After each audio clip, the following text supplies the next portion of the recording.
الحمدللہ ہمارا سلسلہ اسی طرح جاری رہے گا۔ ہمارے مدرسے کے طلباء نے بڑی محنت کی ہے تلاوت کے حساب سے، نعتوں کے حساب سے، اور الحمدللہ ان کی یہ محنتیں آپ کے سامنے ہیں۔ ابھی اس کے بعد میں دعوت دیتا ہوں محمد سبحان نعیم کیانی صاحب۔ یہ بچہ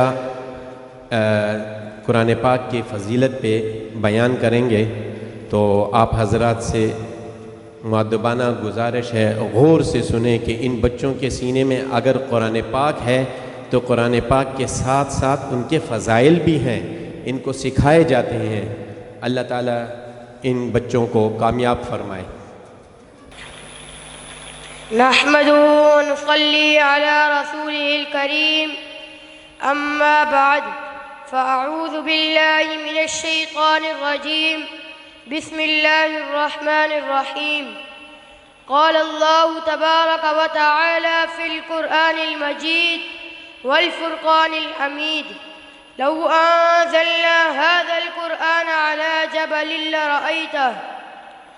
لرأيته خاشعا متصدعا من خشية الله، صدق الله العظيم۔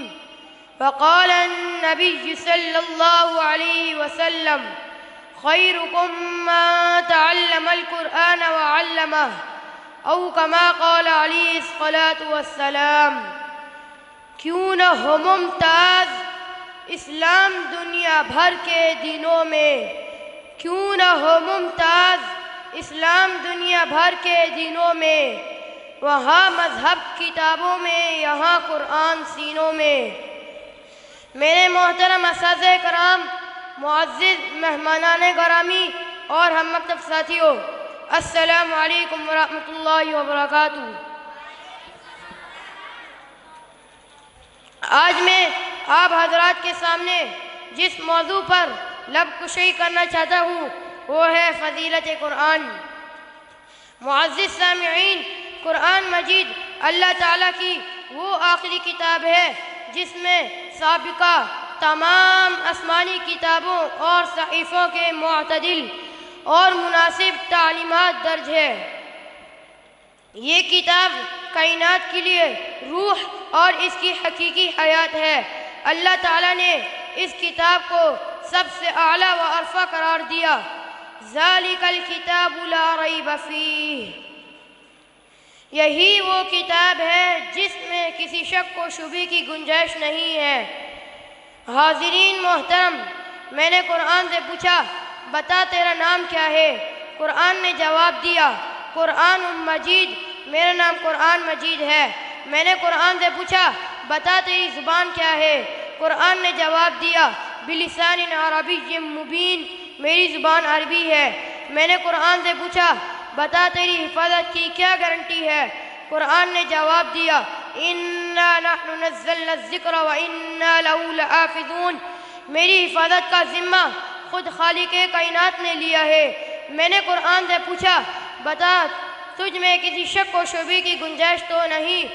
تو قرآن نے جواب دیا ذالک الکتاب لا ریب فیہ، اس میں کسی شک و شبہ کی گنجائش نہیں ہے۔ میں نے قرآن سے پوچھا تو کہاں رہا؟ قرآن نے جواب دیا فی لوح محفوظ، میرا مسکن لوح محفوظ تھا۔ میں نے قرآن سے پوچھا تو یہ کون لایا؟ قرآن نے جواب دیا نزل بہ الروح الامین۔ میں نے قرآن سے پوچھا تو کس پر آیا؟ قرآن نے جواب دیا نزل علی محمد۔ میں نے قرآن سے پوچھا تو کس کی طرف سے آیا؟ قرآن نے جواب دیا تنزیل من رب العالمین۔ میں نے قرآن سے پوچھا تو کس مہینے میں آیا؟ قرآن نے جواب دیا شہر رمضان الذی انزل فیہ القرآن۔ میں نے قرآن سے پوچھا تو کس رات میں آیا؟ قرآن نے جواب دیا انا انزلناہ فی لیلۃ القدر۔ میں نے قرآن سے پوچھا تو کیوں آیا؟ قرآن نے جواب دیا ھدی للناس۔ حضور صلی اللہ علیہ وسلم نے قرآن کے بارے میں ارشاد فرمایا القرآن حجۃ لک او علیک، قرآن یا تو تیرے حق میں گواہ ہوگا یا تو تیرے خلاف گواہ ہوگا۔ دعا ہے کہ اللہ تعالی ہمیں حاملین قرآن و عاملین قرآن بنائے. وما علینا الا البلاغ المبین.